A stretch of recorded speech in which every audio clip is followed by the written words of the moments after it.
am that I am, God. My trust is in you. Lily of the valley, my trust is in you. Hey, I put him on it. Oh yeah, my trust is in you. Frères et sœurs de l'émission, la manne du ciel. La manne jaillit toujours abondamment du ciel et nous donne la vie de notre Seigneur de gloire. Le Dieu Tout-Puissant, celui qui nous aime tant, il ne nous laissera jamais tomber. Il nous aime, il t'aime, il m'aime. Croyons en sa parole, car c'est lui qui a fait les 3 cieux au-dessus de nos têtes et la terre. Il les a fait dans un but donné. Et il ne nous laissera jamais tomber. Il veut qu'on soit saint dans l'âme, saint dans le corps et saint dans l'esprit. Afin de pouvoir retourner à lui dans les cieux des cieux. Cette émission est présentée par le serviteur Jules Komla Sossou de l'église missionnaire Philadelphie de Christ à Lomé au Togo. Et nous sommes tellement contents de partager avec toi, mon frère, ma soeur, cet aspect de la parole de Dieu, afin que nous sachions comment le suivre pour retourner à lui dans les cieux des cieux. Car c'est lui, le roi des rois et le Seigneur des seigneurs.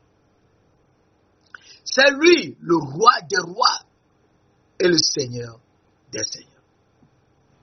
Et donc, Dieu nous a créés et il veut qu'on sache sa pensée afin de pouvoir le suivre. Dans Genèse 1, verset 26, nous lisons, puis Dieu dit, Dieu seul dit, faisons l'homme à notre image, à notre ressemblance. Faisons l'homme à notre image, selon notre ressemblance. Et qu'il domine sur les poissons de la mer, sur les oiseaux du ciel, sur le bétail, sur toute la terre et sur tout reptile qui rampe sur la terre. Et donc l'homme, pour dominer sur les reptiles qui rampent sur la terre, surtout le serpent, lui faudrait être à l'image de Dieu. C'est-à-dire être à leur image. Et leur image, nous savons que Dieu est porté sur la tête, sur un trône de saphir, et porté sur la tête des chérubins, et a manifesté sa gloire, la splendeur de sa gloire. Ézéchiel 10, versets 1 et 4. Mais l'homme venant sur cette terre était également assis sur un trône en saphir. Il était donc roi et était porté sur la tête des chérubins qui avaient 2 ailes sur leur visage et volaient avec 2 ailes. 2 ailes sur leur visage parce qu'ils ne pouvaient pas le voir. Il brillait de telle manière, ils ne pouvaient pas le voir. Et il volait avec 2 ailes. Et ça se trouve dans Ézéchiel 1, verset 26 à 28. Et il était une image de la gloire de Dieu. Une image. Et donc, étant une image de la gloire de Dieu, Dieu dit, faisons l'homme à notre image. Mais l'homme était une image de la gloire de l'Éternel. Et donc, il lui restait les autres images de Dieu l'Éternel. Et Dieu nous a montré ces images, comment il est. Dans Ézéchiel 6, verset 1 à 5, où il nous dit, l'année de la mort du roi Osias, je vis le Seigneur assis sur un trône très élevé. Le Seigneur était donc un roi. Il était assis sur un trône très élevé, le trône de saphir. Et les pans de sa robe remplissaient le temple. les séraphins qui avaient 6 ailes, 2 dont ils se couvraient la face, parce qu'ils ne pouvaient pas le voir, ils brillaient comme la lumière. Ces vêtements étaient comme la lumière. 2 dont ils se couvraient les pieds parce qu'il était un feu dévorant. Ils se couvraient les pieds et étaient à une grande amplitude dans l'air. Il était très en haut, au-dessus de lui. Et 2 dont ils se servaient pour voler. Ils criaient l'un à l'autre, Saint, Saint, Saint est l'Éternel des armées. Toute la terre est remplie de sa gloire. Verset 5. Et mes yeux ont vu le roi grand terre, l'Éternel des armées. Et donc nous avons dit que le roi, l'Éternel des armées, est saint, saint, saint, et il est le Seigneur, roi, assis sur un trône en saphir. Et donc l'homme était également roi, assis sur un trône en saphir, doit être saint dans l'âme. Il était venu en tant qu'âme, il doit être saint dans l'âme, saint dans le corps que Dieu lui a fait après, puisque Dieu l'a soufflé dans la poussière de la terre. L'Esprit de Dieu l'a soufflé dans la poussière de la terre que Dieu a formée avec la terre que Dieu a formée avec la sagesse, sa sagesse. Dieu forma l'homme de la poussière de la terre. La terre a été fondée par la sagesse de Dieu éternel. Proverbe 3, verset 19. Eh bien, l'Esprit de Dieu nous a soufflé, nous âmes vivantes, brillant comme la lumière, et dont le visage resplendissait comme le soleil, dans la poussière de la terre, donc dans la sagesse de Dieu. Et l'homme doit donc connaître cette sagesse de Dieu pour pouvoir le suivre. Quelle est cette sagesse de Dieu, mes frères, mes sœurs? La sagesse de Dieu, il faut qu'on la connaisse. Sinon, on ne peut jamais suivre Dieu. L'homme est venu sur cette terre en tant que âme assis sur un trône en saphir, porté sur la tête des chérubins. Donc les chérubins étaient sous ses pieds. Il les dominait donc. Et l'homme, étant roi, doit être sage. Et il doit être sage. Cela suppose que l'homme, pour être sage, doit être humble. Parce que l'Éternel Dieu, qui a fait venir l'homme sur la terre, est lui-même humble. Il est le roi et il est humble. Zacharie 9, verset 9 nous dit, « Voici ton roi vient à toi. Il est juste et victorieux. Il est humble. Monté sur un âne, le petit d'une ânesse. » Donc, le roi, l'Éternel des armées, est humble. Il est juste et victorieux, d'accord, mais il est humble. Et donc, c'est cela la sagesse de Dieu. Être roi, c'est d'abord être humble. Et donc, l'homme doit, en tant qu'âme, être humble. Et sur la sagesse de Dieu. Et sur la sagesse de Dieu, c'est craindre Dieu. Sur la sagesse de Dieu, c'est craindre Dieu et ne pas faire autre chose que ce qu'il dit. Et c'est très important.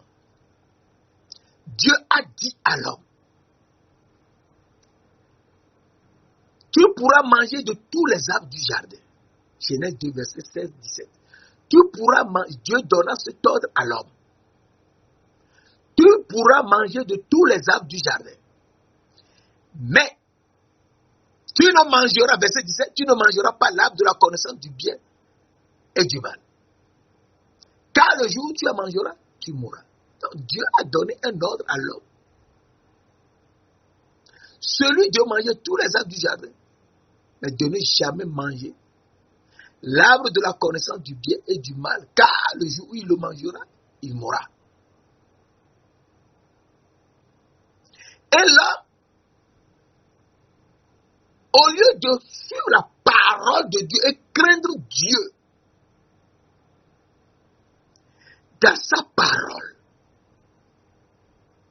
il faut craindre Dieu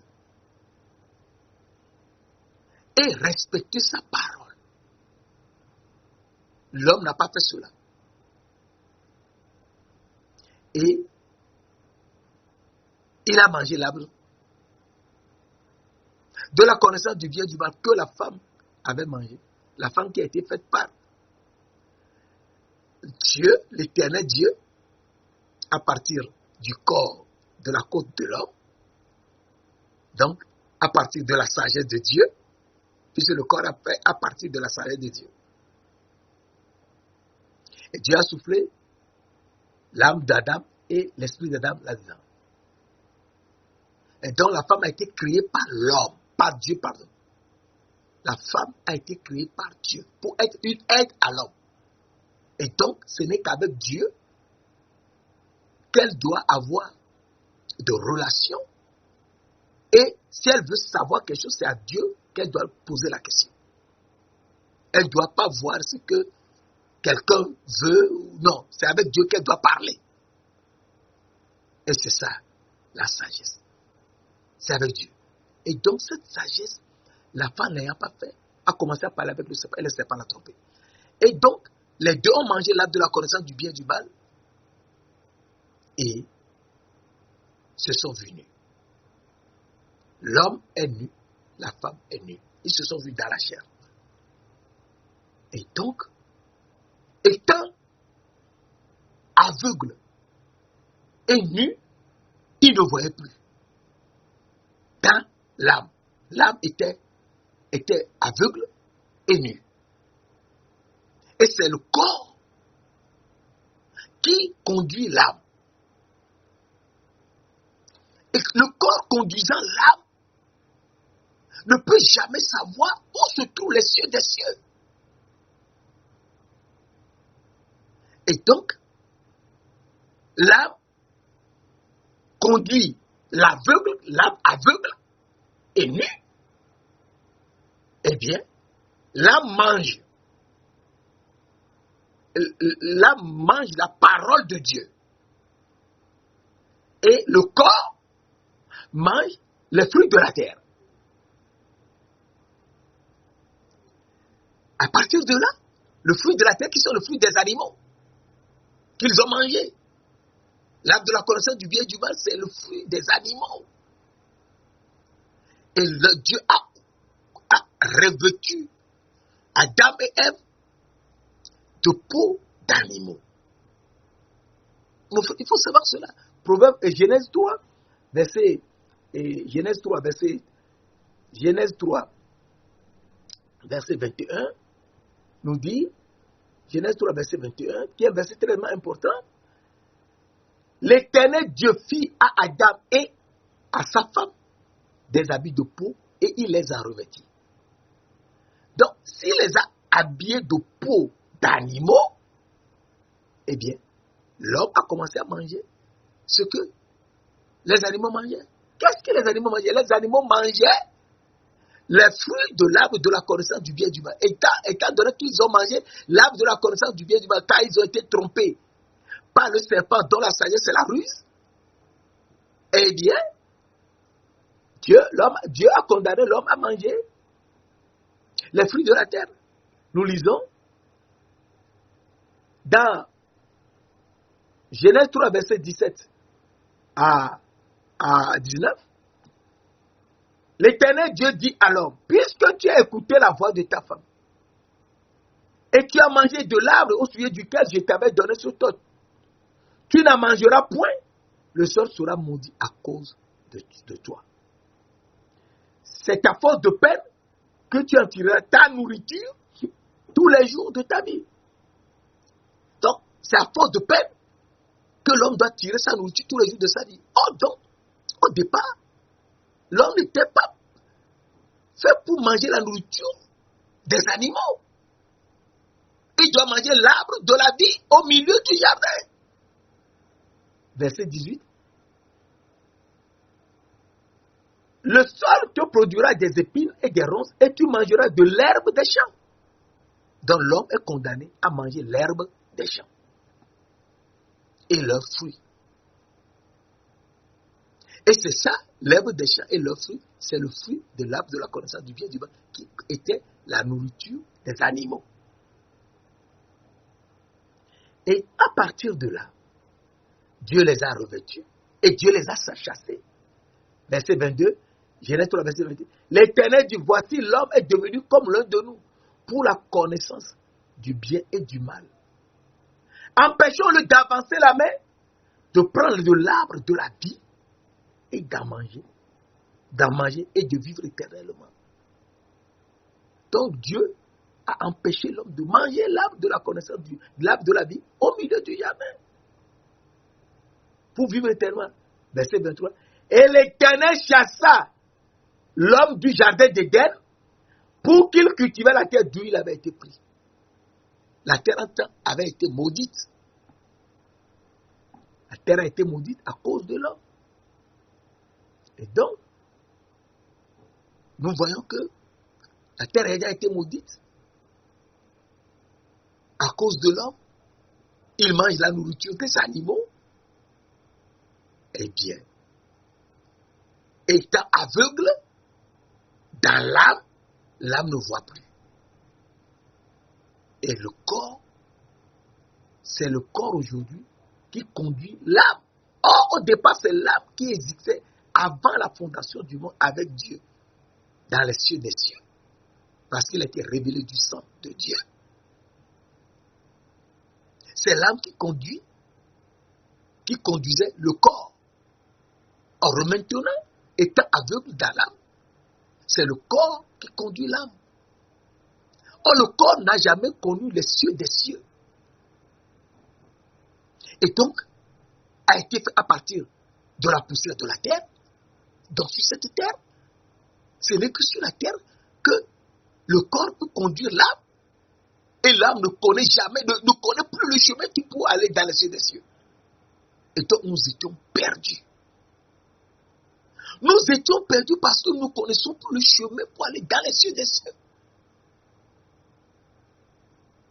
À partir de là, Dieu de gloire, qui nous aime tant, est venu sur cette terre. L'âme de Dieu est venue sur cette terre pour nous sauver. Mes frères et mes sœurs, c'est très important de savoir que l'âme de Dieu est venue sur cette terre pour nous sauver. Parce que la parole de Dieu nous dit dans Jean 1, verset 1, au commencement était la parole. Et la parole était avec Dieu. Et la parole était Dieu. La parole était Dieu. Au commencement était la parole. La parole était Dieu le Père. La parole était avec Dieu, donc était l'âme de Dieu, Christ. La parole était Dieu. Dieu est esprit, donc c'est l'esprit. Jean 4, verset 24, Dieu est esprit. Et donc, nous voyons déjà ici que Dieu est le Père, Dieu est le Christ, et Dieu est l'esprit. C'est toujours la même personne. Et la parole de Dieu nous dit, tout a été créé par lui, par la parole. Toutes choses ont été faites par elle, par la parole. Et rien de ce qui a été fait n'a été fait sans la parole. J'ai un verset 3. Verset 4. En la parole était la vie. Et la vie était la lumière des hommes. Et donc il nous faut l'arbre de la vie pour avoir la lumière. En la parole était la vie. Et la vie était la lumière des hommes. Et donc il nous faut la vie, l'arbre de la vie, pour avoir la lumière. Donc, j'ai un verset 4 qui est très important. En la parole était la vie. Et la vie était la lumière des hommes. Donc, pour avoir la lumière, il faudrait absolument manger l'arbre de la vie qui est au milieu du jardin et avoir la lumière. Alors, Jésus nous dit, je suis la lumière du monde. Je suis la lumière du monde. Celui qui me suit ne marchera pas dans les ténèbres, mais il aura la lumière de la vie. Donc c'est Jésus qu'il faut suivre pour avoir la vie et avoir la lumière de la vie. Donc, c'est lui l'arbre de la vie. C'est lui qu'il faut manger pour avoir la lumière et être dans la lumière. Verset 14. Verset 14. Et la parole a été faite chair. Et elle a habité parmi nous, pleine de grâce et de vérité.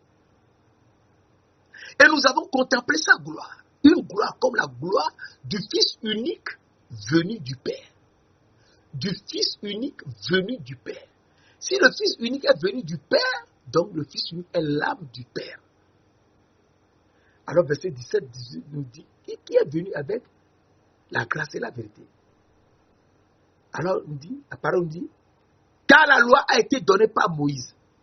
La grâce et la vérité sont venues par Jésus-Christ. Donc c'est Jésus-Christ qui est la parole de Dieu, qui a été faite chair et qui a habité parmi nous pleine de grâce et de vérité. Et Jésus est qui? Verset 18 nous dit, personne n'a jamais vu Dieu. Le Fils unique qui est dans le sein du Père est celui qui l'a fait connaître. Et donc le Fils unique, Jésus-Christ le Fils unique, elle, dans le sein du Père, c'est lui l'âme du Père. Et donc Dieu a envoyé son âme pour nous sauver. Mes frères, mes sœurs, il faut qu'on sache la parole quelque part, tant soit peu, pour pouvoir savoir la pensée de Dieu et suivre cette pensée. La parole de Dieu nous dit, dans Lévitique 26, verset 11-12, j'établirai ma demeure au milieu de vous. C'est Dieu qui nous parle. Il nous dit, j'établirai ma demeure au milieu de vous. Et mon âme ne vous aura point en horreur. Donc l'âme de Dieu va venir au milieu de nous. Et son âme ne nous aura point en horreur. Je marcherai au milieu de vous. Je serai votre Dieu et vous serez mon peuple. Donc Dieu va venir marcher au milieu de nous. Et nous serons son peuple. Il sera notre Dieu, nous serons son peuple. Et donc la parole qui a été faite chair et qui est Jésus-Christ venu avec la grâce et la vérité est l'âme de Dieu qui va marcher au milieu de nous et être notre Dieu. À partir de là, il va venir pour nous montrer comment suivre Dieu. Comment suivre Dieu? Dieu nous a élus avant la fondation du monde pour qu'on soit saints. Et nous a élus en Jésus-Christ, en Christ, avant la fondation du monde, pour qu'on soit saints et irrépréhensibles devant lui, Dieu le Père. Et donc, l'âme doit être sainte. L'âme de Dieu qui ne nous aura point en horreur est sainte. Et il faudrait qu'on soit saint dans l'âme.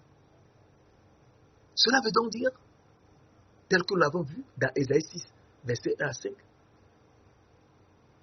le jour de la mort du roi Osée, je vis le Seigneur assis sur un trône très élevé, et les pans de sa robe remplissaient le temple. Et les chérubins, les séraphins, qui étaient au-dessus de lui, ayant chacun 6 ailes, s'écriaient, Saint, Saint, Saint est l'Éternel des armées. Toute la terre est remplie de sa gloire. Et mes yeux ont vu le roi, l'Éternel des armées. Donc, il faudrait qu'on soit saint, saint, saint, et c'est ça, tel que je dis, être à leur image.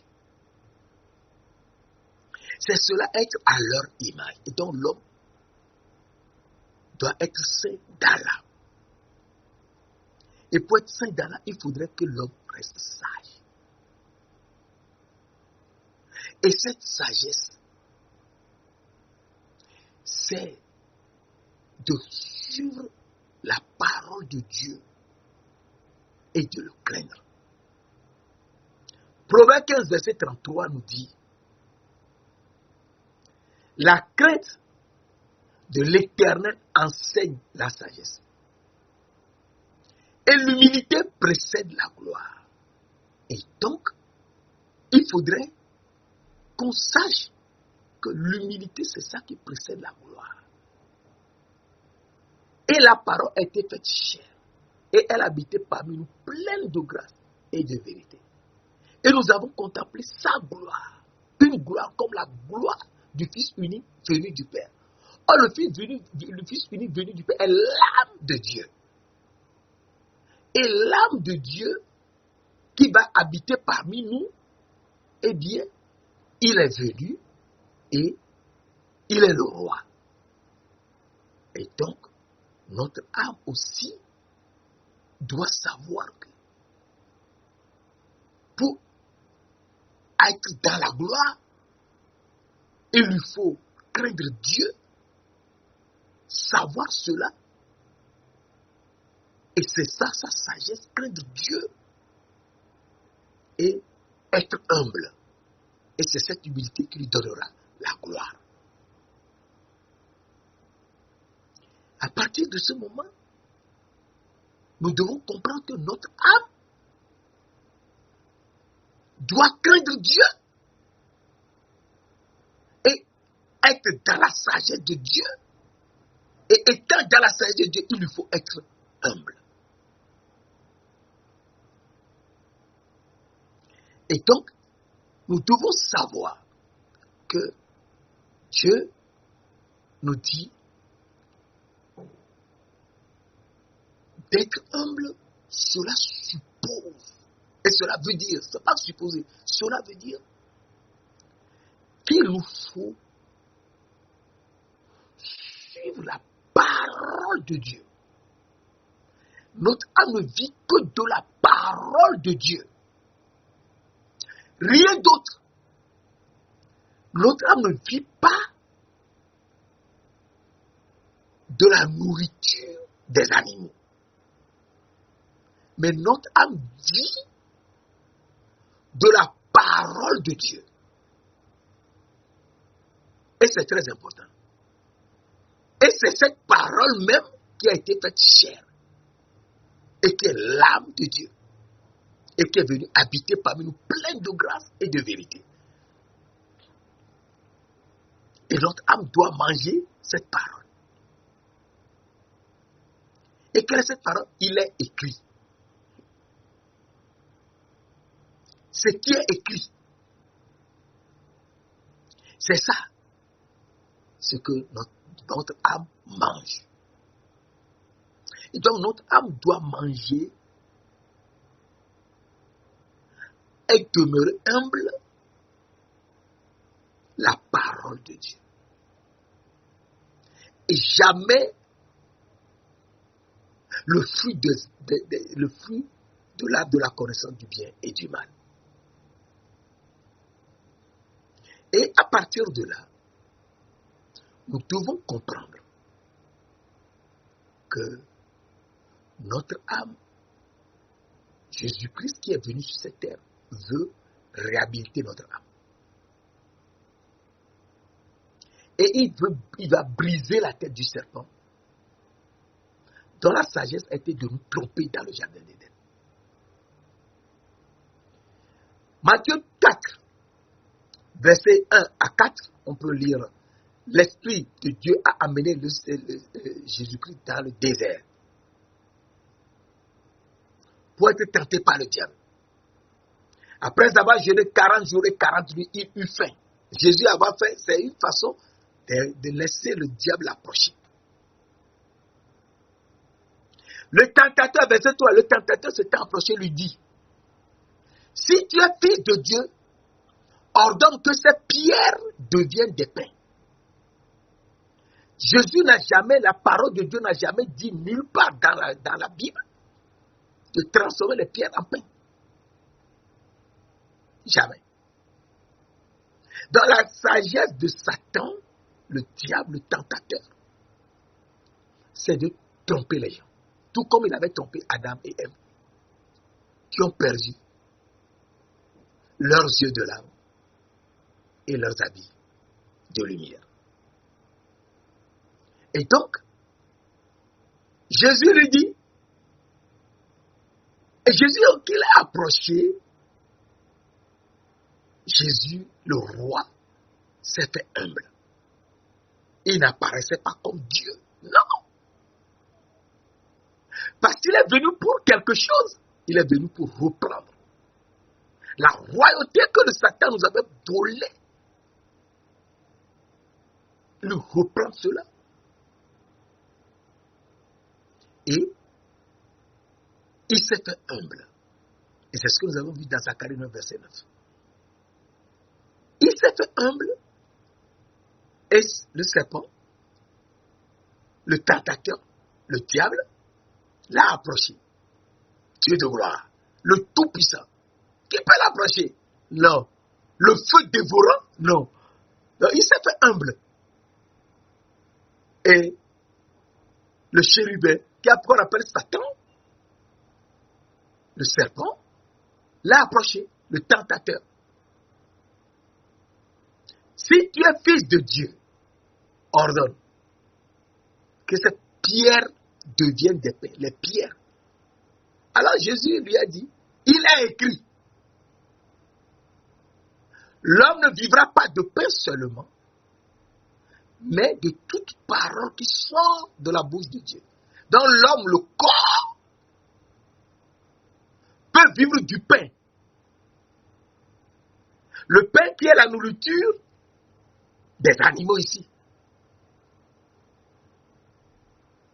Mais l'homme à l'intérieur du corps est l'âme.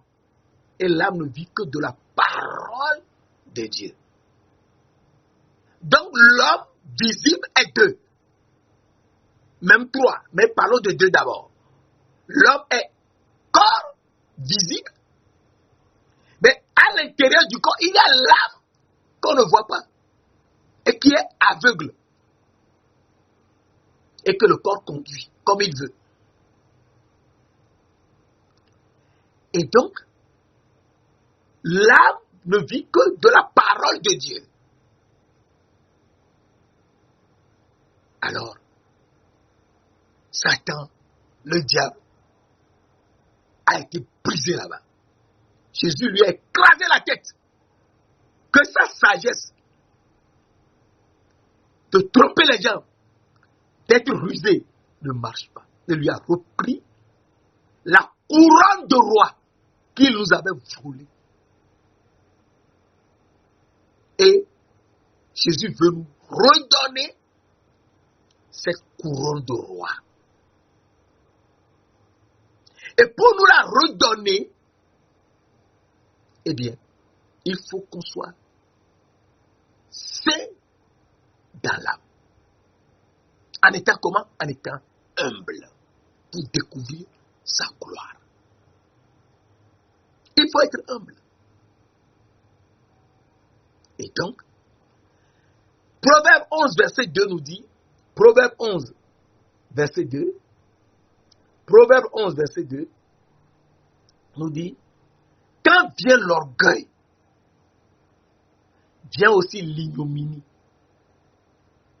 Donc, Dieu nous montre ici que dans l'âme, il ne faut pas être orgueilleux. Parce que notre âme ne voit même pas. Notre âme a les yeux aveugles. Complètement aveugles. Et éternus. Donc, c'est le corps qui conduit l'âme. Donc, dans ce cas, on peut être orgueilleux, mais c'est ne rien comprendre. Parce que, dans le corps, il faut qu'on sache que nous sommes surtout des aveugles.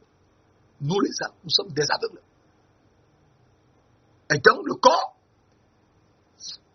peut nous faire croire que c'est lui qui nous conduit. Mais le corps n'a jamais été dans les cieux des cieux. Ne sait même pas où se trouvent les cieux des cieux. Ce n'est que l'âme qui est descendue des cieux sur la terre. Et ce n'est que l'âme qui peut reconduire le corps dans les cieux des cieux. Et l'esprit dans les cieux des cieux. Or, l'âme est aveugle et nue. Et c'est le corps qui conduit l'âme aujourd'hui. Alors que c'est l'âme qui existait depuis avant la fondation du monde, qui doit conduire notre corps. Et donc nous sommes orgueilleux dans le corps, alors que notre âme a les yeux aveugles et suit le corps bêtement. Quand vient l'orgueil, vient aussi l'ignominie. Mais la sagesse est avec les humbles. Mais la sagesse est avec les humbles. Et donc, il nous faut être humble pour retrouver la sagesse de Dieu, c'est-à-dire le craindre et aller dans la gloire. Il faut être humble. Comme le Seigneur Jésus-Christ a été humble et a brisé la sagesse de Satan. Il faut aussi être humble. Parce que Jésus est l'âme de Dieu. Il a été humble. C'est lui le roi. Il est humble. Nous aussi, nous étions venus en tant que roi. Nous sommes des âmes. Jésus aussi était l'âme de Dieu. Il est humble. Il est roi. Et il a brisé la tête. La sagesse de Satan. Il nous faut aussi être humble en craignant Dieu et être sage. Ce n'est que là que nous pouvons être saints. Et donc Jésus nous montre ce qu'il faut faire pour être saint. Il faut garder sa parole. Être humble. Alors, le Seigneur nous dit dans Deutéronome 8, verset 3, il t'a humilié et il t'a fait souffrir de la faim. Il t'a nourri de la manne que tu ne connaissais pas et que n'avaient pas connu tes pères. Afin de t'apprendre que l'homme ne vit pas de pain seulement, mais que l'homme vit de toute parole qui sort de la bouche de l'Éternel. Donc nous comprenons que dans l'âme qui est à l'intérieur du corps, ce n'est que la parole de Dieu que nous devons manger. L'homme ne vit pas de pain seulement. Le corps peut vivre du pain, qui est d'ailleurs la nourriture des animaux. Mais notre âme ne vit que de la parole de l'Éternel. Donc c'est la parole de Dieu qu'il nous faut écouter, manger, méditer pour que notre âme retrouve totalement la sagesse. Mes frères et sœurs, à partir de là, nous comprenons que il nous faut cette humilité. Il t'a humilié. Il faut cette humilité pour savoir que notre corps peut manger le pain, d'accord, mais que notre âme doit manger la parole qui sort de la bouche de Dieu, de l'Éternel. Et cette parole qui sort de la bouche de Dieu, c'est de cultiver le jardin et le garder jusqu'à trouver l'arbre de la vie et le manger. C'est ça la parole de Dieu. La parole de Dieu, c'est de chercher l'arbre de la connaissance, de chercher, de cultiver le jardin et le garder. Cultiver le jardin et le garder, cela veut dire chercher et trouver quelque chose pour le garder. Chercher, c'est travailler. Chercher, c'est travailler. Et en travaillant, c'est-à-dire en cultivant le jardin, on trouvera l'arbre de la vie. Il faut travailler comment? Voilà. Jean 6, verset 27 nous dit, Jean 6, verset 27 nous dit, un verset tellement important, Jean 6, verset 27, travaillez, non pour la nourriture qui périt, le pain, c'est la nourriture qui périt, la nourriture des animaux, mais pour celle qui subsiste pour la vie éternelle, et que le Fils de l'homme seul vous donnera. Car c'est lui que le Père, que Dieu a marqué de son sceau. Je reprends. Travaillez, non pour la nourriture qui périt, mais pour celle qui subsiste pour la vie éternelle.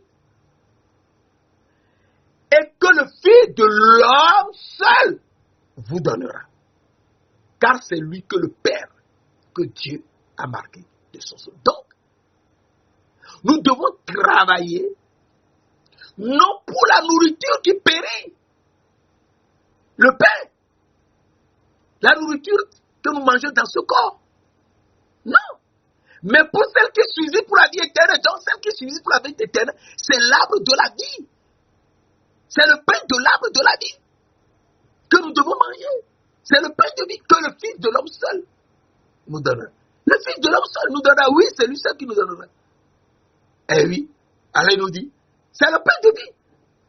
Dans Jean 6, verset 48, il nous dit, Jésus dit, je suis le pain de vie. Ah, c'est lui le pain de vie, oui, c'est lui le pain de vie, c'est cette nourriture que le Fils de l'homme va nous donner. Et c'est ça qui subsiste pour la vie éternelle, que lui seul nous donne. Je suis le pain de vie. C'est lui-même le pain de vie. Ah, c'est lui le pain de vie. Verset 49. Vos pères ont mangé la manne dans le désert. Ils sont morts. Verset 50. C'est ici le pain qui descend du ciel. Jésus est descendu du ciel. Afin que celui qui en mange ne meure point. C'est pour la vie éternelle. On ne mourra plus. C'est ça. Notre âme va revenir. Va retrouver les yeux de l'âme. Les yeux resplendissant comme le soleil, et des habits de lumière, repartira d'où elle est venue. C'est la vie éternelle dans les cieux des cieux. Même pas dans les 3 cieux dessus de nos têtes, mais dans les cieux des cieux. Verset 51, Jésus dit, je suis le pain vivant qui est descendu du ciel. Si quelqu'un mange de ce pain, il vivra éternellement.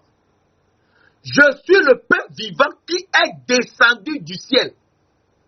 Si quelqu'un mange de ce pain, il vivra éternellement. Et le pain que je donnerai, c'est ma chair.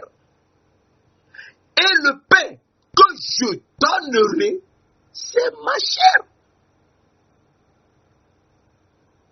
Que je donnerai pour la vie du monde. Alors, verset 54.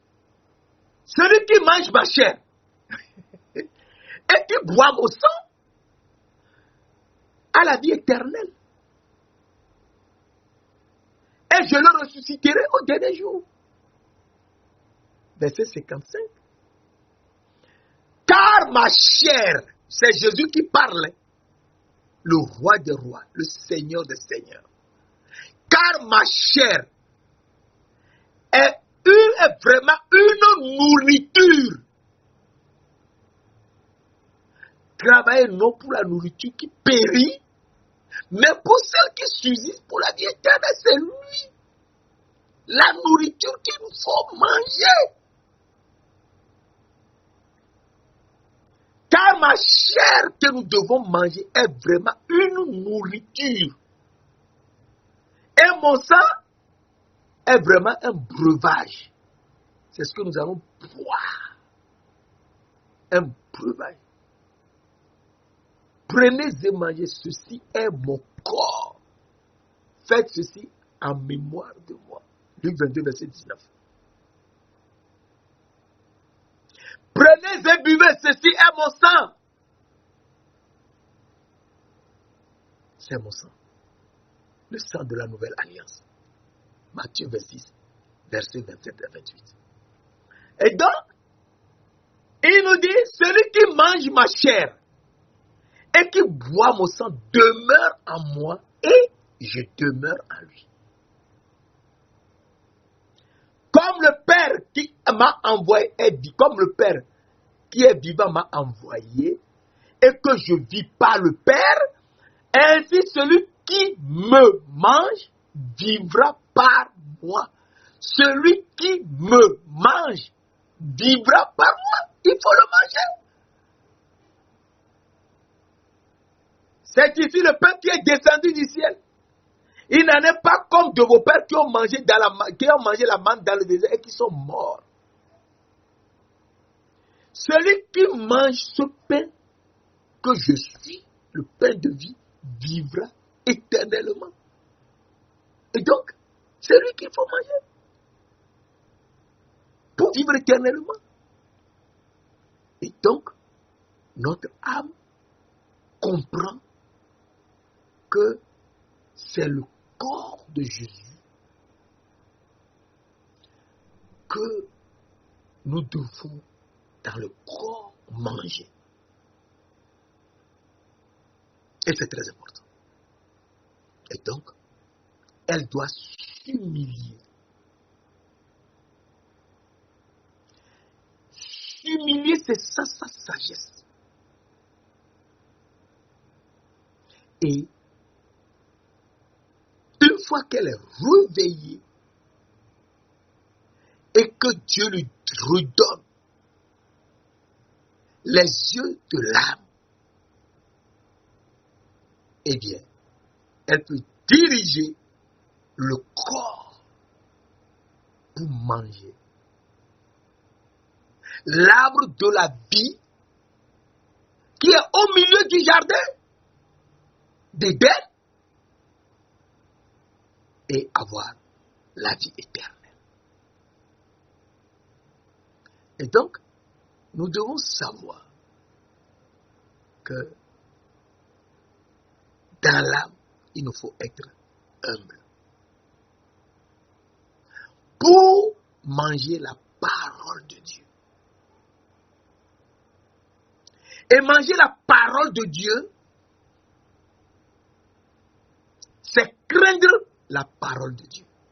C'est ça?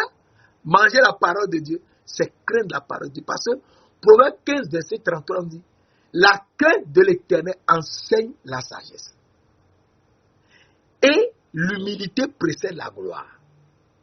Or, il nous faut être humble dans l'âme et manger la parole de Dieu. Et cette parole, c'est être sage. Pour être saint. Et être saint, c'est être humble.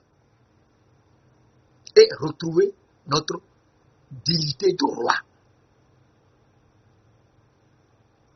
Et ce n'est que une fois qu'on aura la capacité de retrouver notre dignité de roi en étant humble et gardant la sagesse de Dieu, qu'on peut,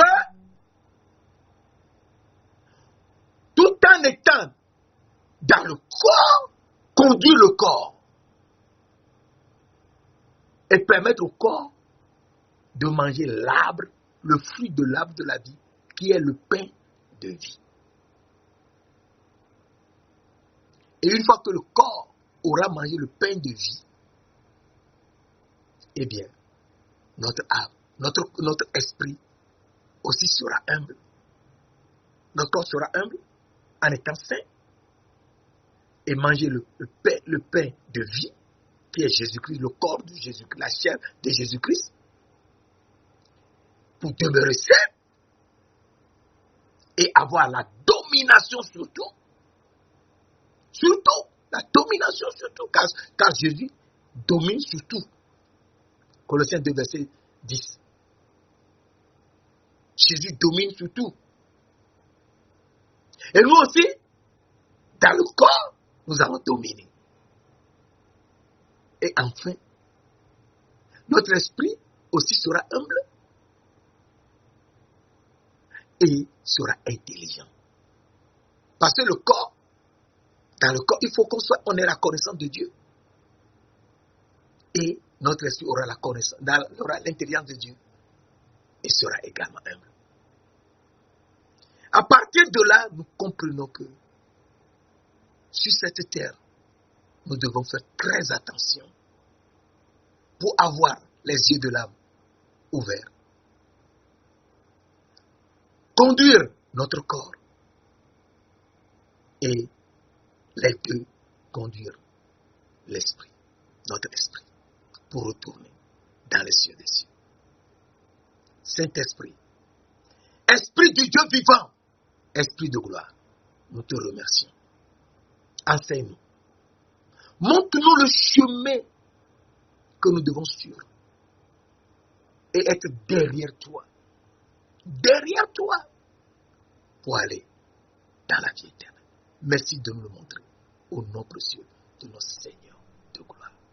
Merci. Amen.